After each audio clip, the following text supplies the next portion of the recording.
Welcome again to Cottage Talk. I am Russ Goldman. This is my preview of Fulham's match on Saturday against Bournemouth at Craven Cottage. These are going to be my 5 keys to victory for Fulham. As always, please do subscribe on YouTube and Apple Podcasts. It does help other Fulham supporters find us. Okay, before I get going with my 5 keys to victory, I do want to mention some news that dropped in Marco's presser today.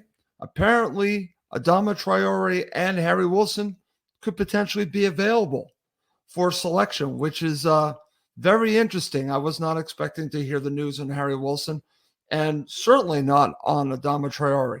So if both of these players are available, that is a huge boost. Unfortunately, it sounds like Kenny Tete is out based on the presser. We know the situation with the Raul Jimenez, and of course the players out with the African Cup of Nations. So Fulham are not at full strength, but if these two players are now available, that can help against a team that actually is going to be a difficult one for Fulham to beat. I am confident that they can. So any reinforcements can help. Okay, so let's get to it. Let's get to my 5 keys to victory. Let's start with number 5. And it's a simple one. Fulham need to limit the service to Dominic Solanke. Now, I was talking to another podcast, a podcast that talks all about Bournemouth, and he let me know that they've gone more direct recently, and that's obviously paid some dividends, and that means getting the ball quickly to Dominic Solanke. And we've seen actually Fulham against Liverpool struggle a little bit when teams have gone direct. So for me, they are going to have to limit the service to him, make sure that they do the best that they can on this player who's actually, I think, a very good striker, and any team would be lucky to have him. Fulham would be lucky to have him, but he is with Bournemouth. So I think Fulham need to limit the service that gets to Solanke, similar to other teams that have that striker. You know, Ivan Toney's similar situation. You cannot let them get the service they need to basically affect the match. And Solanke just simply scores against Fulham, so they need to limit his opportunities as much as possible. That's why that's my number 5. Number 4, Fulham cannot afford any defensive mistakes in this match. Now, what's interesting about this, I mentioned this in the last episode as my number 1 key to victory. I have it here at number 4, but it's still a huge one that Fulham need to be wary of. They need to take care of any defensive errors that they might have. They cannot afford one defensive error against this team because they will take advantage of the opportunities that are given to them. So for me, we saw it in the last match, a couple defensive mistakes, and next thing you know, Fulham get a draw. They cannot afford any defensive errors. That's why that's my number 4.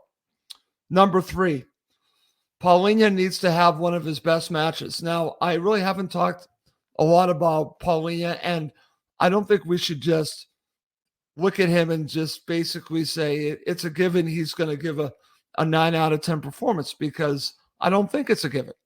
I think he needs to have one of his better performances in this match against Bournemouth. Like I said, I think he is going to have to be the tackling machine that he is. Listen, they have a very good central midfield, and he's going to have to do his job.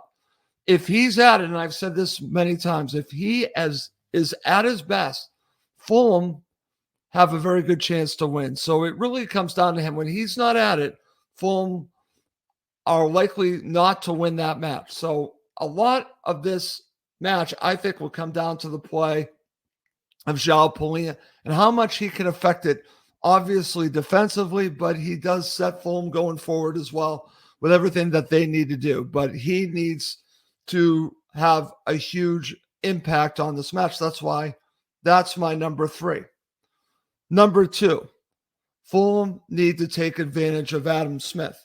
Again, after talking to this Bournemouth supporter who I have a lot of respect for, we were talking about this, where Fulham can take advantage of Bournemouth is at right back. And so this is a strength of Fulham's right now, that left-hand side. So here is an opportunity. And I heard Jack Collins mention this on Fulhamish talking about overloads on that side. I totally agree with him, because if they can really get at Adam Smith and have Jedi and, of course, Willian really impact on the left-hand side and get the ball in the box, Fulham might really be in business here. So they really need to take advantage of a weakness right now.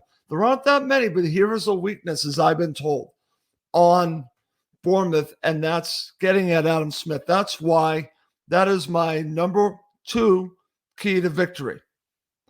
Coming up next is my number 1 key to victory, followed by my starting 11, what I think Marco will do with his starting 11, and my prediction for the match to end this quick episode. Okay. My number 1 key to victory in this match involves Fulham striker. I don't expect it to be Rodrigo Muniz. I expect it to be Armando Broja. So my number 1 key to victory, Fulham need to get Broja involved early and often. Obviously, if he's not starting, I'll be completely wrong. I'm going with the idea that he is starting.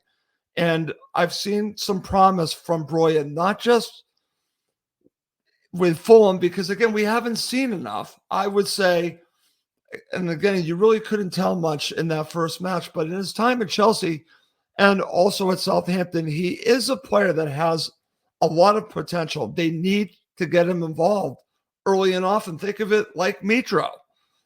He is a different player from Mitro, but he's 6'3".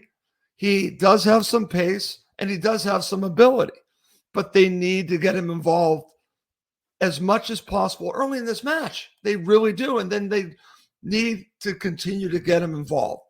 If that means getting the balls out wide and then into him, please do. Please, again, get as many passes as you can to him. Get him involved.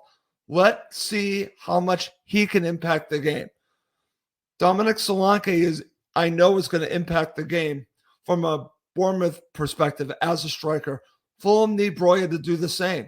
I know it's asking a lot from a new player, but I think it's important that Fulham get Armando Broja involved early and often. That's why that's my number 1. If they want to win this match, Broja needs to be a big part of this. Of course, I'll be dead wrong if he doesn't start, but I'm going with the assumption he will start.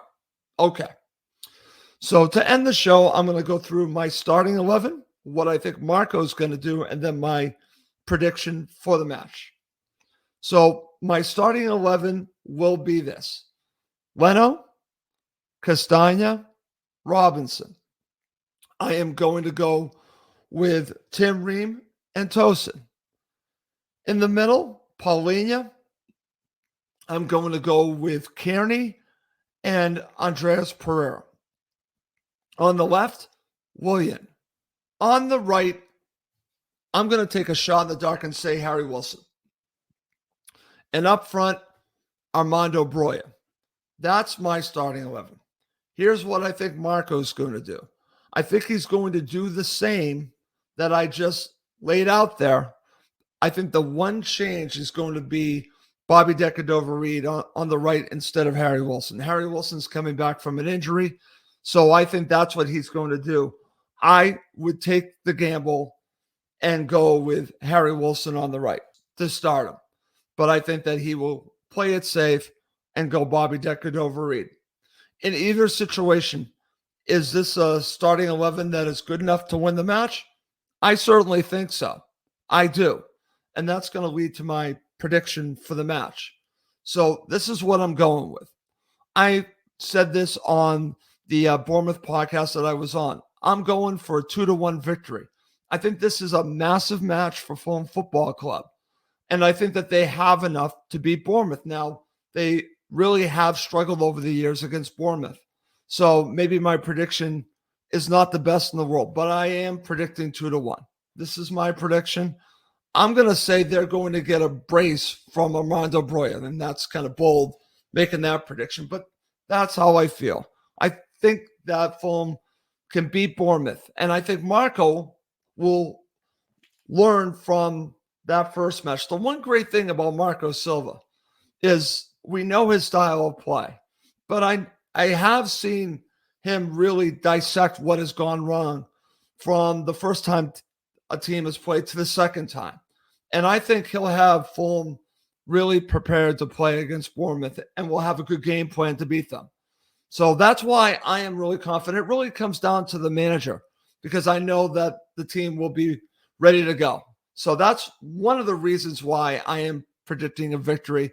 And nothing against Bournemouth. I think the teams are pretty even.